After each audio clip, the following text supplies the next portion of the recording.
morning, everybody. My name is Marcella Riddick. I'm Stevie Gray.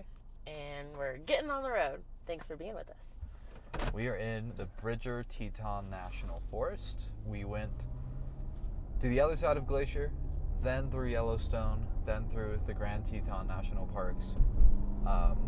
We didn't record any of that because we were too in the moment, but now we're here, going east towards the center of Wyoming and then down to Colorado.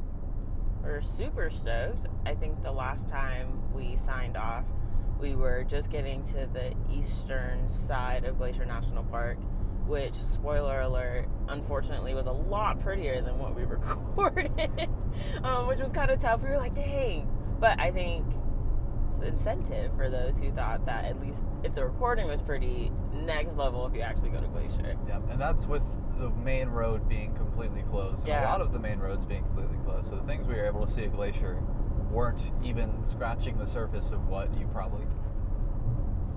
Oh my god, did it die? I don't know where it went. Dude, I don't know where it went, but I almost killed a squirrel. I didn't hear it. Man. There's a lot of little rodents that run across these. Wowza, that one was closer than I'd ever seen. Hopefully it turned around because I didn't hear it or see it. Anyway, I think this happened when we were going through. Anyway, Glacier, if you think of Glacier as a giant circle, it's got 4 or 5 main entrances. 2 of them are in Canada and 3 of them are on the US side. And because the main road through the park wasn't open, we went to all the different entrances the long way, which was a really interesting way to see the park. No regrets at all in terms of what we couldn't see because the weather is the weather. It was cold. It was freezing. Our stuff literally froze. Overnight, anything that we left outside, and the windshield of the car completely was glossed over with ice. And then we encountered that problem again the next night in Yellowstone, because our whole plan was to spend 2 nights in Yellowstone, kind of in as close to the park or in a national forest, and then we ended up in a storm. Weather, I think storm. It maybe a little bit less than a storm. Yeah, but then after that, we ended up in a tipi. Yeah, so we got suckered by the tourist algorithm of Google in West Yellowstone. We drove through Bozeman. We avoided some rain going through that way too. Get to West Yellowstone, and it's supposed to be another night where it's going to be down to 22 degrees, and we've got Walter in the car, and we're like, oh man, maybe we should not sleep in the car. And we really didn't want to stay in a hotel, and so we found these little bougie teepee things. I was like, oh, this is going to be great. Like, we can still be outside. We won't have to unpack everything. It'll be a little bit warmer for everyone. And I've always wanted to see what these things were like. It was a tent in a field. It was honestly probably more inconvenient than sleeping in the car would have been. Yeah. And just as cold. Just as cold, if not colder, honestly, because we were closer to the ground. But there was a bed, there was mattresses. Yeah, there was an actual bed, but we had to sleep on the bed backwards because we had to rent from them, and this is kind of how they continue getting your money, I guess, which is good for them. It's a solid business, I guess. Because you have to buy a portable heater. Yes, because it was way too cold to not use a portable heater. Yes. The thing is, when we're in this car, if it gets too cold, we can turn on this heater. Yeah. So it was an experience, and it was totally worth it. We were laughing the entire time. Yes. It was the most blast. This is the most absurd thing I think we've done on this trip so far. And you were super close to other people, so we didn't have the privacy that we enjoy in the outdoors. No, we could hear a crying baby, and I'm like, who would subject their child to this? And then we look over at our dog, and we're like, oh, we did it. We did it. We subjected our child to this. So sorry, Walter. He ended up getting in the bed with us because it was cold. Yeah. There's a pet fee as well, so. Yes, pet fee, portable heater fee. Security deposit, all the above. So, learning experience. No regrets ever. Definitely had a blast laughing at the absurdity of it all, and we probably won't do it again, which is good to know. And the place has different little towns across the country at all kinds of national parks, and I've seen them everywhere, and I was like, oh, this will be cool, and I was like, oh, haha, it's going to be dangerous. What if we like it? Because then we'll want to go to all the other ones at the other national parks. Now we know. No, now we know. We do not want to go to any of the other ones at all. Learning ever. experience. Yeah. It's probably better in the warm. That was the credit Stevie did give it. Yeah, I'm sure it's a little bit more enjoyable of an experience by a desert national park or something, but honestly, it was just weird being that close to that many people, and it's like the thought of like, how did we all end up here? Like, what is, I don't know. I just like, I don't want to do this anymore. It had like a little cafe truck thing. The woman who checked us in was super nice. Super nice. She loved Walter. Walter got to meet a friend and get treats and get pictures taken of him, and he loves that because he's a little ham. She was super nice, so that was fun. The bathrooms were like weirdly nice, but weirdly weird. Weirdly weird. Weirdly, I mean, I don't know how else to say it. I would have rather peed in the woods. In the woods. So, which is a big deal for Stevie. I can't believe you said that, actually. I think it's great to know that the biggest mistake we've made on this trip so far was spending more money. Well, yes, but was not sleeping in the car. Yeah. Because that was something that I was like, oh man, like once our whole trip got reworked and we weren't going to post up in Idaho for 5 days, it's like, man, can I really like spend most of this trip sleeping in the car? Absolutely. And it turns out, yes, we can. Going the other direction and sleeping in places that are not the car is far worse and more inconvenient. Because you got to empty out everything. You have to deal with people that you don't know. It was pretty though. So the site itself was back in Idaho. So we weren't expecting to go back into Idaho, but the border's right there. And so we went back into Idaho, and we were in this bowl of different forests and stuff. So it was really cool. It was cool. And so waking up in the morning was beautiful. And we said, let's get the hell out of here before everybody wakes up and get into Yellowstone before a lot of the crowds. But it was a Monday morning, so we weren't too nervous about it. It was what we expected to some extent, where it's like, okay, there's some bison in the road, there's a line of cars stopped to take a picture of the bison. But there was still, whoa, do you see that, dude? Did you see that? The mountain? The mountain, yeah. I think I saw it earlier. But I'm looking at this. Sorry. Getting distracted by mountains per usual. But look at this ridge over here. So we said where we're going through. We're going through Du Bois, Wyoming. We're in Wyoming, right? Yes, we're in Wyoming currently. And to the Wind River Reservation is where we're heading, going east. North of us is the Shoshone National Forest. South of us is the rest of the Bridger Teton Forest, and then the national park, and then that turns into Jackson Hole, just for contextual things.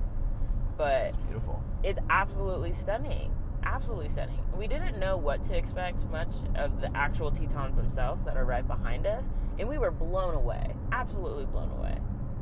We had heard that the Tetons, as a national park, were great if you were going to go into the mountains, but if you're not doing that, which we weren't, it's kind of just driving and seeing some mountains.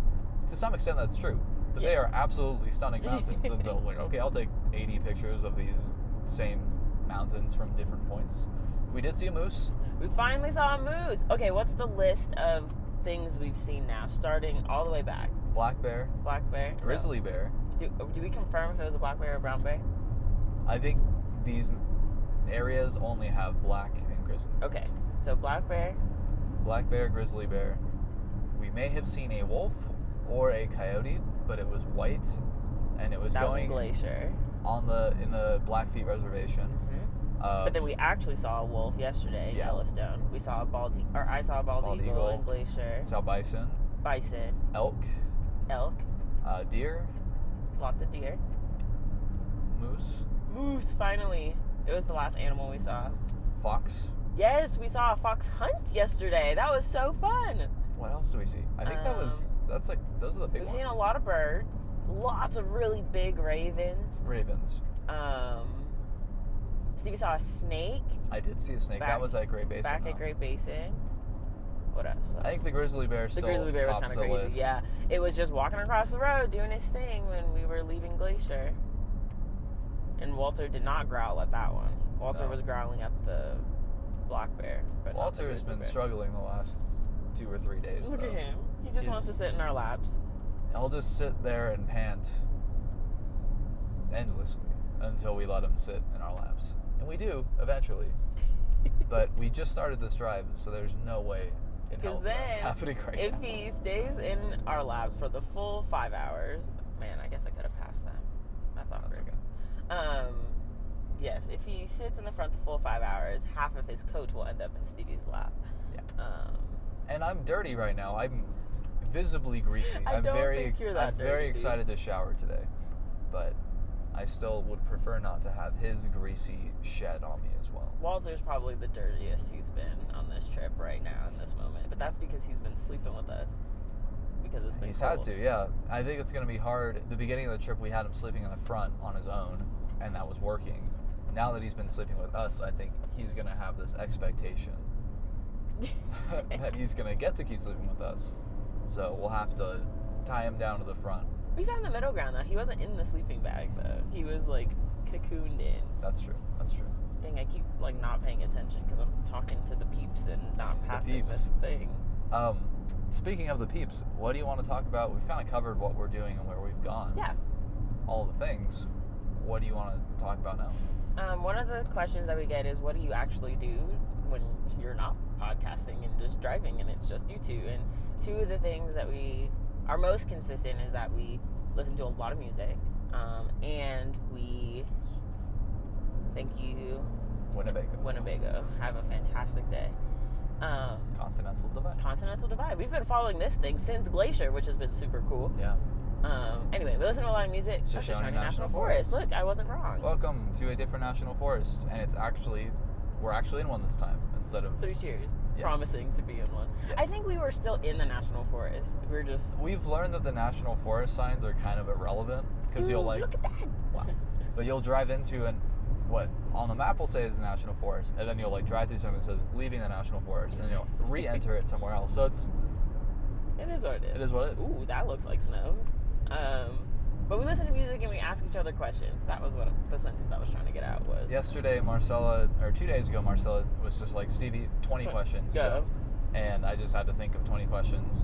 And you'd be surprised how much little stuff that you don't talk about, even after a decade or more than a decade of knowing each other. Yeah. And so it's definitely hard to think of questions off the cuff that are completely new things. But even just being like, most overrated dessert, go. I don't even remember what I said. What is your most overrated dessert? What's your most overrated dessert? Overrated dessert? Yeah. Probably cake, like as I a whole. was just thinking cake. Cake is very good cake. Cake but is very okay. Yeah. I think there are better desserts than cake. The fact that cake always has to be paired with frosting is That's true. Maybe just frosting's overrated. Frosting is such a waste of space on a dessert, honestly. I think there's good frosting. There is good frosting, but I feel like 90% of my cake experience, I'm like just trying to eat the cake, which is why muffins are the far superior choice, because muffins are just the best part of the cake. Because cupcakes are similar, where it's like everyone frosts the crap out of their cupcakes, and it's like, why am I doing this? Muffin, blueberry chocolate. Remember when I made those strawberry cupcakes and I just like dipped them in the icing, so it was just like a little glaze on top? Well, the layered strawberry cakes you've made over the years. I like strawberry. Baking with strawberries is one of my favorite things. Ooh, strawberry ice cream though, the best. I think that's probably my favorite flavor of ice cream. If I had to have one flavor of ice cream for the rest of my life, it would be strawberry ice cream. That would. But like good strawberry ice cream. I could never. Yeah, but you eat mint chocolate chip, bro. Mint chocolate chip is the best ice cream flavor on the planet. I don't care what anyone says. And then vanilla ice cream is overrated. Vanilla good vanilla ice cream? That's fair. Vanilla custard is better than vanilla ice cream. That's my hot take. I'd agree with that. I was like, how many minutes did it take us to get to food? We also talk about food a lot. We can talk about genres. I mean, that's genres of food or genres of meat? Whoa! What? That's sick! Jeez, dude. Look at that! Yeah. I hope that the peeps can see that. That's unreal! The mountain ranges around here are like absolutely stunning. They kind of just come out of nowhere in terms of how much of these states might just be flat plains, and then all of a sudden you're in like this. We saw a lot of Montana. Yeah, we did. And we now know why it's called Montana. Montañas. Not a lot of East Montana. Basically, none of East Montana. Yeah. The furthest we went into Montana, I guess you could kind of consider central Montana, but for the most part, we've got a lot of the state left to see. I don't know when that would happen, but I'm Maybe. definitely interested enough to come back. Yeah. It's been cool. It's been weird, just like people-wise and socio-politically existing. It's definitely a different vibe up here in all of the states that we've been through so far. And I think we can kind of just leave it at that. Yeah. But we've been having a good time. Huckleberry everywhere. Stevie's been really upset. Ooh, hold on. You got to show the peeps the latte. Okay. This is a Huckleberry honey almond milk, which we took from One of the hotels we stayed at. yeah, and then instant coffee From Unincorporated. From Unincorporated in Altadena.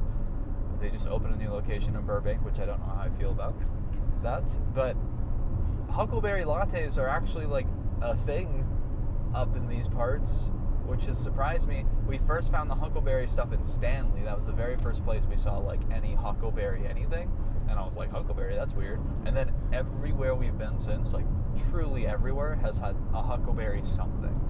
Dude, this is unreal. Look at this. Wow. And we love coffee. And so we've actually had a lot of really bad coffee the past couple days because we've been too lazy to do it ourselves. Yeah, it's kind of unfortunate. I mean, a lot of places now luckily have oat milk. Yeah. And that is kind of the biggest thing for me. Non-dairy things. But then we got that sugar-free stuff. I can't do sugar-free. It doesn't work for me. I get not having sugar at all is the move. Yes. Having sugar-free Syrups? alternatives is a terrible idea, as we've learned multiple times now. I think I ate a lot of weird stuff that day. I feel like our diet has gotten worse the last few days. We got pancakes yesterday. It was really foggy when we were pulling into Yellowstone. We're like, we'll let it burn off a minute. Let's go get some pancakes. I got a Huckleberry latte that morning, too. It was boysenberry syrup on the pancakes. I got one plain pancake, one chocolate chip pancake with the boysenberry syrup. It's pretty good. I don't usually like pancakes like that. We don't usually eat the quote-unquote all-American diet all that much, but that's basically fair. all we've been eating is barbecue. We've been eating a lot of meat and pancakes, which is not what we eat normally. No, I don't. Breakfast, speaking of food genres, American breakfast is just dessert. Yeah. And that is something I will always, that is a hill I will die on because pancakes are literally dessert. I love pancakes. I mean, they're great because they're dessert. You're literally eating an immense amount of butter and sugar to start your day, which is like not a good idea at all. You forgot about the syrup. And this, yeah, exactly. You're putting putting sugar on top of your sugar. So my mom is from Pennsylvania, and the Dutch influence on Pennsylvania, the only thing that I really know, that's not true. I won't say the only thing I know about Dutch culture, but one of the only things that's relevant about Dutch culture in my life is that my mom is from Pennsylvania, and she eats her pancakes very specifically where you have to cut a circle out the middle and fill it with a well of syrup. Yeah, you have to fill it with a well of syrup because that's how you put your syrup in your But the syrup pancakes. that has to be used is my favorite part. Yeah, I love syrup. I like real syrup. I like the fake sugar syrup. I like fruit syrups. Again, pancakes for the win. Big sugar. Pancakes for breakfast for dinner. Breakfast for dinner is fantastic. It makes perfect sense because you're eating dessert at the end of the day. We went to IHOP when we were in Kalispell. We had to choose between Applebee's and IHOP, and IHOP won. And I had like this, it was called a Cali something sandwich, and it was pretty solid. It was like a fancy BLT. It was actually pretty good. It had avocado, sun-dried tomato. It was like there's no way that was sun-dried tomatoes. I mean, they were probably canned sun-dried tomatoes, but anyway, they tasted like sun-dried tomatoes. We like food. We haven't been eating the greatest. We started with just eating our snacks, which was great. I think our standards for food are a little high in terms of what genres we expect and how good we expect those genres to be, just geographically. And so this trip so far has been interesting to kind of say, okay, we got IHOP.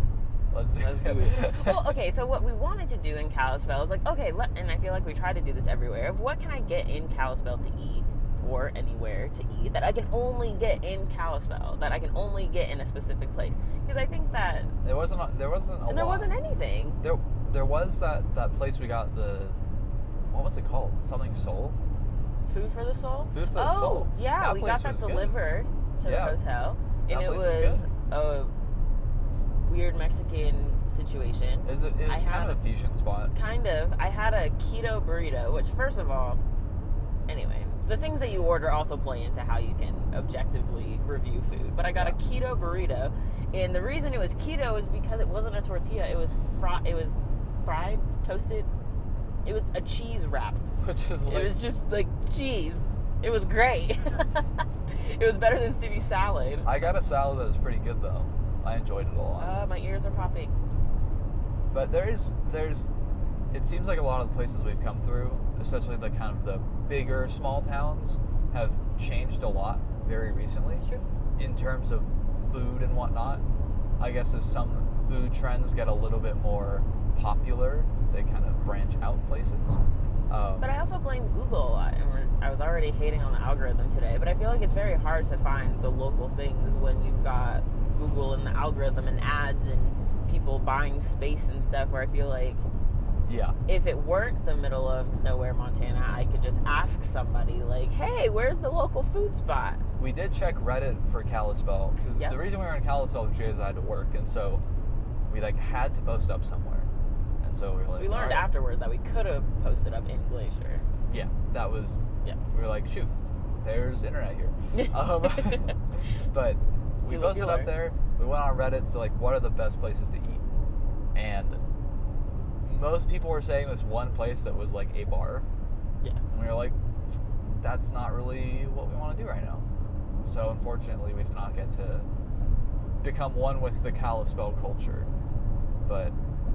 Which is okay, because when we were repacking the car to go, there was this group of dudes that walked by, and he was telling us about how he went on a date and how he was the only white person in the bar, and he thought he was going to get shot. Yeah. No, he said shanked. Oh, shanked, yeah. Yep. I'm like, the casual racism that we hear in the parking lot of a church as we pack up our car. Yeah, it was we a very just pulled weird up to moment. a random empty parking lot and kind of reordered all of our stuff. And these dudes were just walking. It was like a Thursday afternoon. It was so strange. Yeah. Anyway. Just the things that you see. And you hear. So, what else? What other topics do we want to cover today? It's snowing. It's snowing, yeah. I'm watching all these clouds. The weather has been interesting in tracking the weather, following storms, trailing behind storms. It's only going to get easier, which is nice, in terms of the temperature. Yeah, so we're done with the cold. Even if we run into rain again, it'll still be warmer than 20-something degrees at night. I mean, we woke up today and it was warmer. That's true. We woke up later, though, than we were going to. Apparently the alarm went off and Stevie said he couldn't get me awake. I don't believe that. The alarm went off twice, and it was both times right next to your head. Is that a deer? That's unfortunate. Yeah, that thing was... angled. Yeah. But, that was beautiful. Yeah, it went off twice. I, poked you. I was like, hey. It was really loud, too. I had to find it the first time I hit my head. I made a lot of noise, and you didn't wake up. So I was like, you know what, maybe Marcella needs an extra 20 minutes. And so an hour and a half later. I hit the snooze button. It went off again, and then I was like, maybe I need an extra 20 minutes. And I didn't snooze it, and then we woke up, and it was bright out. We were like, oh, crap. I'm going to call Stevie out on some shit right now. I woke my entire life, my mom and I, we get up early. I remember in middle school, my alarm would go off at 5:30 in the morning, get up and leave the house before 6:30, kind of, that was our lifestyle. And Stevie loves to do early alarms so that he can snooze them. And I think that is the dumbest thing ever. But now, as we have continued to live together and exist together, we have to do an alarm 30 minutes early, even though that interrupts my sleep and I can't go back to sleep. Stevie can go back to sleep.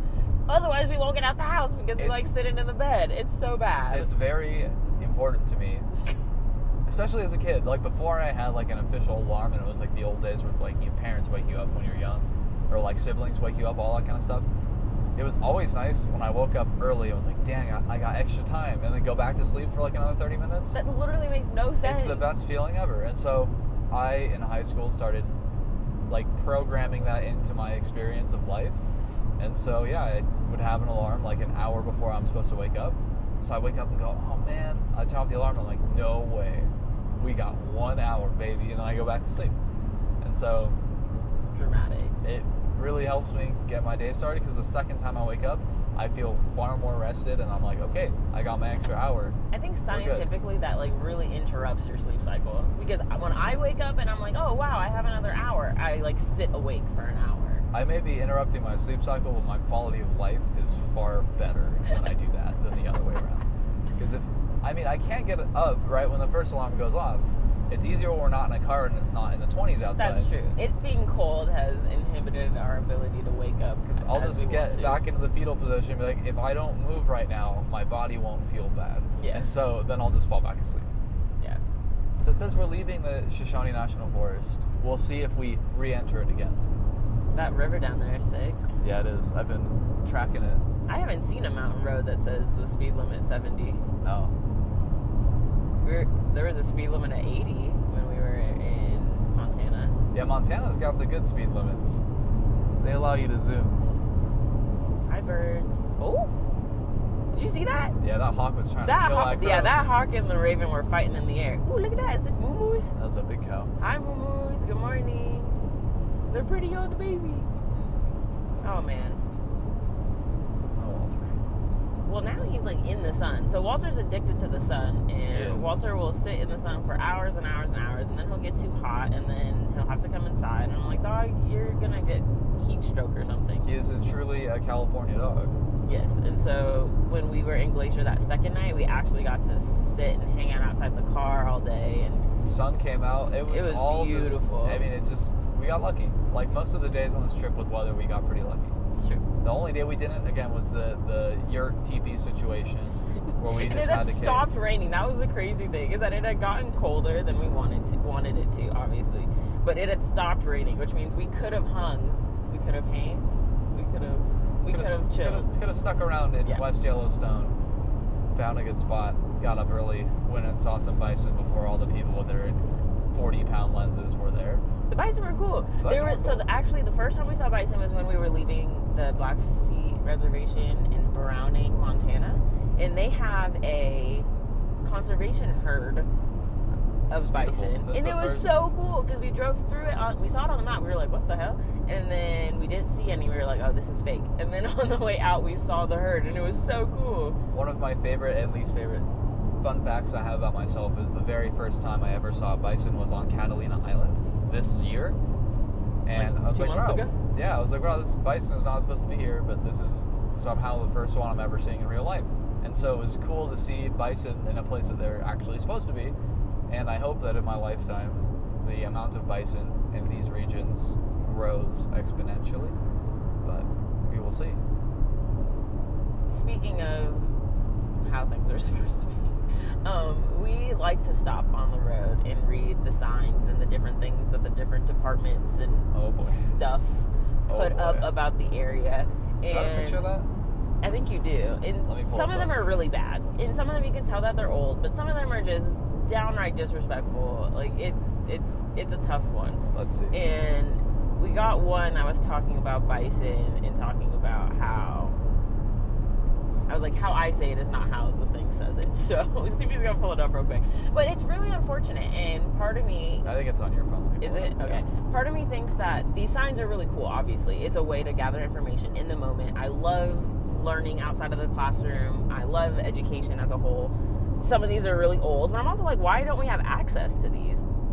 It's the and aspect, too, where it's hard to read signs like this and then think like, wow, generations of people are learning this version of history, which is completely like fabricated. Yeah. And so, man, I don't know. Oh, here we go. So, okay, here we go. Found it? Yes. This is just a sentence, and the one that stuck out where was it? the most. This was leaving Blackfeet still, I think. We were outside of Blackfeet now. We were in a different area of Montana, but close enough. Cool. A little bit south. But this sentence says, these Indians were fierce and willing fighters who jealously guarded their territory from invasion. Yeah. And I'm like, how do you jealously guard yourself from invasion? I'm like, first of all, I don't even think that's proper English.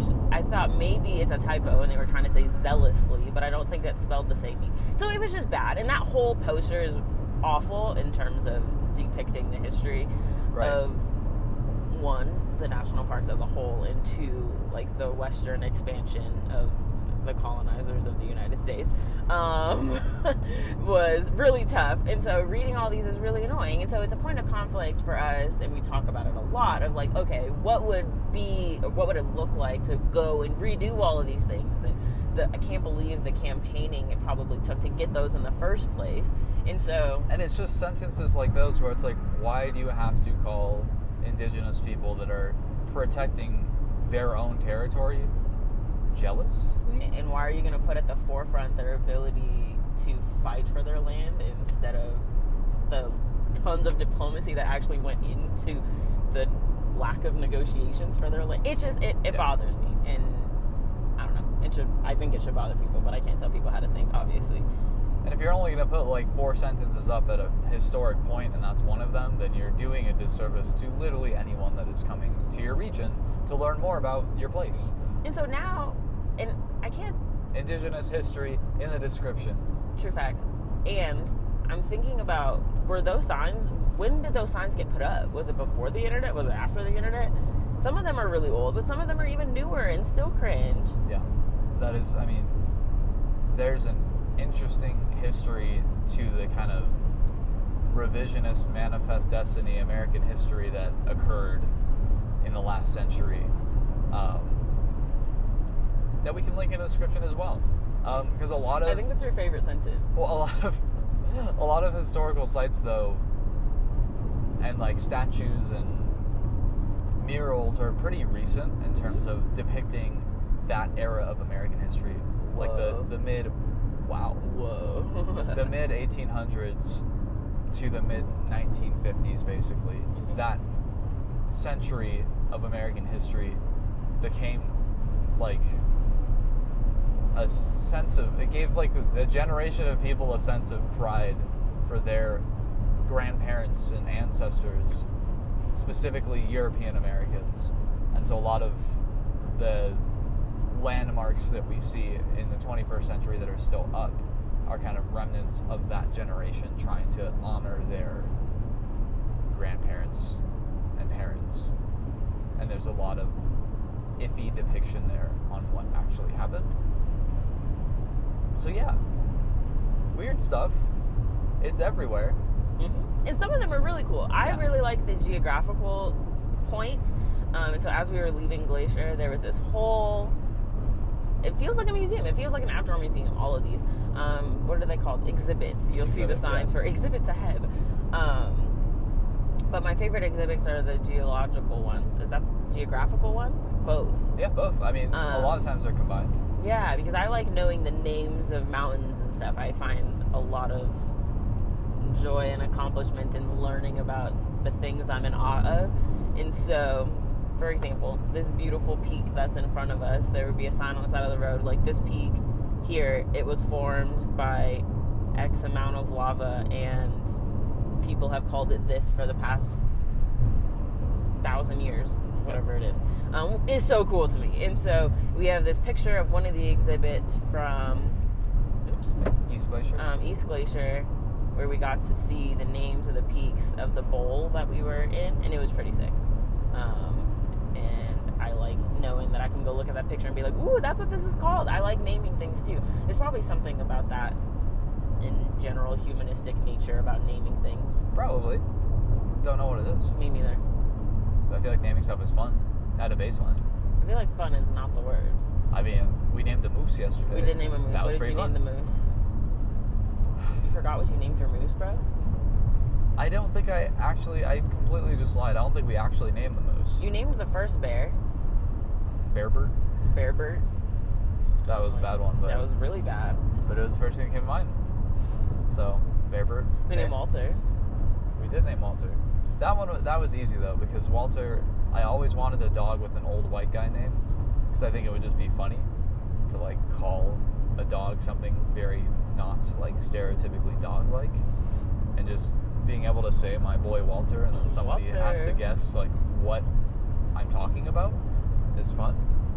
And I just finished watching Breaking Bad, and so I was like, I'm Stevie Gray, Walter White, Walter Gray. Walter Gray. So it just worked. But I think that's the only time I've named anything where it's actually been like kind of funny. What? And not just bad. I was like, what other things have we named? McLovin is the name of our car. It's true. This is McLovin. This is McLovin. McLovin's the OG, the homie, the actual ride or die. I would actually die without this car. This is a great car. So yeah, we named McLovin. Stevie's car's name's Brian. Brian and I are on very okay terms. Yeah, I would say so too. But I think personifying things is interesting. I'm thinking about it now. What other things have we named? I feel like we haven't named like the cameras. No, I feel We don't name trees, even though I love trees. there's just too many trees to name. That's fair. We named moss. Have we named moss? Oh, I got moss balls, and Stevie named one Mossy Moss. I'm like very creative, my Just dude. like Bearbird, it took all of the Okay, creative sign juice. practice. What does that say? Welcome to Du Bois. Valley of the Warm Winds, established 1914. Town Park on the right. Visitor Center, Bighorn Cheek Park. It said Wi-Fi. You said Wi-Fi? There's some Wi-Fi in this place. Oh, do we need gas? It's okay. We're good for now. gasting. Yeah. Yeah, we're in Du Bois. Whether National it's Du Museum Bois or of Du Bois. Military Vehicles honoring American freedom coming up. Cool. Yeah. But yeah, we don't know if it's Du Bois or Dubois. Yeah, it really depends on the history. There's a river that runs through Fort Collins, Colorado, that is called the Poudre. Like Poudre. And I was like, there's no way this isn't Poudre and not Pooter. And I'm like, what the hell? And it turns out it's actually pronounced Pooter because of the French history, some European history. I mean, yeah, Spanish is European too, but some history of a language that pronounced that Pooter. So now I question. But doesn't Poudre actually mean something in Spanish? I'm now not knowing this. I forgot. We can't speak as experts here, Yeah. but all I know is it is pronounced Pooter, and that has forever shaped my ability to criticize the names of places and how people pronounce them. Because Los Angeles is a complete awful Mariposa. It's an awful mispronunciation of the actual words. Both Los and Angeles are completely incorrect. So, I mean, you just gotta do what everyone else is doing, I guess. This is the first time we've seen an ambulance in a long anywhere. time. Yeah. That's not true. We saw one coming out of. I was like, there were like 3 sheriffs behind me. Was I supposed to pull over? We were behind it, so I would say so. Captured on camera. Marcella not following laws. I know. Just kidding. But I'm also looking. Why are the sheriff's trucks so big? Do you see that? All 3 of those were these massive sheriff pickups. This is so weird. Where are we? This is still Du Bois? Yep. They probably call it Du Bois. Du Bois. I don't know. There's a Does lot that of say Swelties? Welties? Well, I don't know, but it's all boarded up. Stevie loves going through these little towns. They I confuse love the hell out going of me. through them. I don't like stopping. Am I going the right way? I don't know. Probably. Let me. There's a lot more people in this one. Oh no. Go right. Go right? Yeah. Okay, cool. I'm assuming that this main road continues. Yeah, we're into good. Where we gotta We're go. 287 and 26. We're good. Okay. Let me get us back to. Okay. It is Welty. Well, we're at 5.5 hours. We're gonna get there at 3:30. Oh no. Yeah. That's okay. That's okay. We were trying to see a homie before he has to go to work, but I don't But he think goes that's to gonna work across the street from where he lives. Yeah. So we will be fine. Yeah. Jesus answered, I am the way, the truth, and the life. No one comes to the Father but through me. But why is there like an eclipse picture? It's an earth with like clouds around it, like red clouds. That was very intense, and not how space works. What was your favorite, or what's been your favorite little town we've gone through? For sure, Stanley. Really? And only because Stanley was like so out of nowhere. It was like beautiful view of the mountains, really nice store to like get all of our supplies. It was just like the easiest place to go to, the most relaxed. We did get some weird looks getting out of the car, but I felt those nearly everywhere. Yeah. We do other than the elephant in the room of like people not seeing brown people before Yes. in towns, I think having California plates is also a very like interesting experience when pulling into towns like this. But also, this lady came up to us today in our campsite, not minding her own business, and I think it was because we looked young and had California plates. Maybe. I don't know.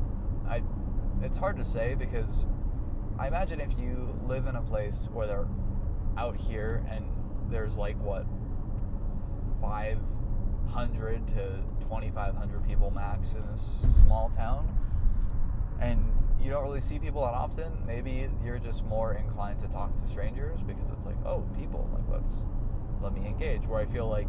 She was scolding me for toothpaste. Yes. And so maybe the word is feeling entitled to talk to strangers. I don't know. But there's definitely a difference in culture in terms of how you approach talking to strangers, I'm sure, depending on where you're from. Yeah, one of the things that I thought was interesting was the little towns that were in designated indigenous lands. And so the 3 different entrances, one of the entrances, the base town was... Of Glacier, you mean? Yeah. Where we went to the post office. Maps. So we went to the post office because we were mailing home some letters to our mothers for their birthdays. And one, we didn't know how to write letters. We have to Google that every time. And I feel bad for whichever teacher. It was East Glacier Village. It's just called East Glacier Village? Yeah, and then we went to Browning. Was so dead compared Yeah. to West Glacier Village, and then we went through St. Mary. That was the other one. St. Mary still felt like more, quote unquote, alive. But Browning was the town that was home to the Blackfeet population. Yes, and it was, I think one of the coolest things was that you could kind of see we've been watching the politics across the country as we've been driving through these little towns, and all the signs everywhere and the shifts. We were very familiar with the Idaho politics by the time we left. Oh yeah. But seeing all of the politics change and shift is really interesting, and thinking about how these towns engage in politics and that larger conversation of how people and generations engage in politics was an interesting thing that we were discussing. Generationalism, yeah. I was like, we can't discuss politics with any sort of expertise, but I think that Stevie and I have had a lot of time to think about and to discuss and research different generations, which has been a large part of our critical dialogue as we've been driving through all these small towns. We were born at a very interesting time in modern history, I'd say. Not any more interesting than any other period in the last 100 years in terms of how much crap has changed, which we've talked about before. Mm-hmm. But I feel like 1998 is like an interesting foot in the door to modern civilization in terms of the technology that changed from like age 1 to 8, and then everything that's changed after that.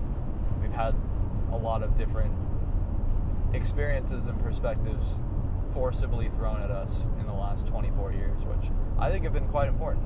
And it's not that, I feel like limiting it to the years is less important than kind of defining the experience, but being in between the millennial generation and the Gen Z generation, Zoomers, the Zoomers, has been really interesting. Definitely feel, as we've gotten older, more like a Gen Z than a millennial. But it still doesn't feel like right to say I am a Zoomer. Yeah, I think it's also because there are Zoomers that are still like in high school, and we're done with college, and so it's like we're the oldest of the Gen Z. I think and obviously the power dynamic in TAing like is there, but I think in TAing and interacting with a lot of Zoomers, I feel less inclined to identify with the Zoomers, but no more or less than I do feel like identifying as a millennial. But we talk about Zillenial hippies. That's when people ask how we identify. That's a good one to throw people off. It's all arbitrary though. Yeah, and so it's the experience of like I don't have official older siblings, but grow up in a community with people who are millennials, and Stevie's siblings are millennials.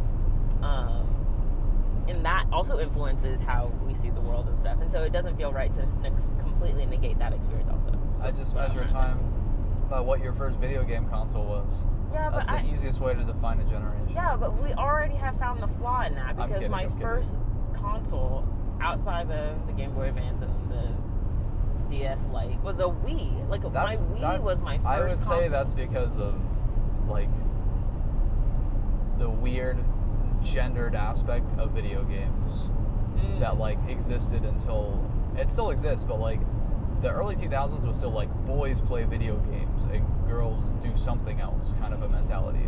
Or if, like, the games that were marketed towards boys and girls were very specific, and, like, all of the games that were actually, like, well made were marketed as, like, boys games. You're telling me that Nintendogs is not a quality game? Nintendogs was amazing. You're telling me that Cooking Mama was not a quality game? Those were actually... It didn't teach me how to be a wife? Nintendogs was, like, awesome. Cooking Mama I have some opinions on for those reasons, but still a pretty solid video game in terms of how it played. I'm talking more about the, like, movie video games. Oh, like Barnyard for the Wii was my favorite game. And I'm like, that game is not a good video game. Yeah, it is. No, it's not. Yeah, it is. If it was, you would still like video games and be playing them today. That's my point. That's fair. That's my entire point. But, yeah, defines a generation to some extent. But definitely flawed.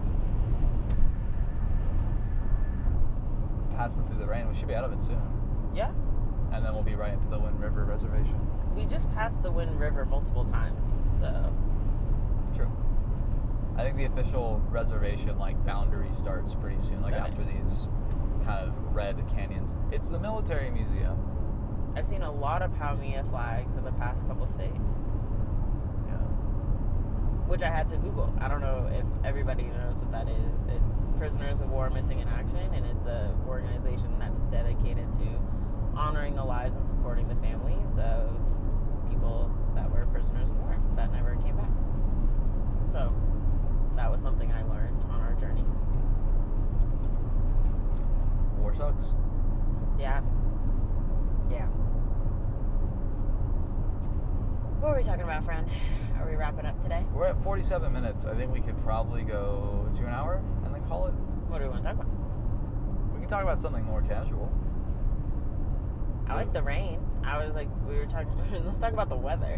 Where were we? We were talking about how, at least in the city sense, we grew up thinking that rain was bad. And the connotations around different types of weather was really interesting. Where it's like, oh no, it's raining today, let's all be sad about it.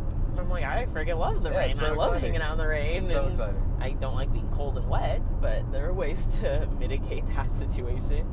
And so it's been fun to go through all this different type of weather.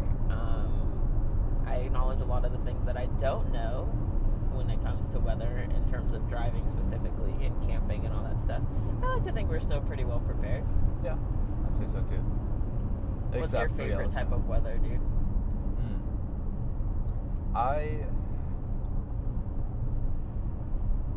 It's hard because I used to, as a kid, think rain was the coolest because it was the only time in Southern California that the sky would, like, go overcast and turn gray, and it almost felt like the LA equivalent of a snow day, and it would, like, flood parts of Park La Brea sometimes, and it would be really fun and just different to, like, ride a bike and, like, splash water all around and stuff.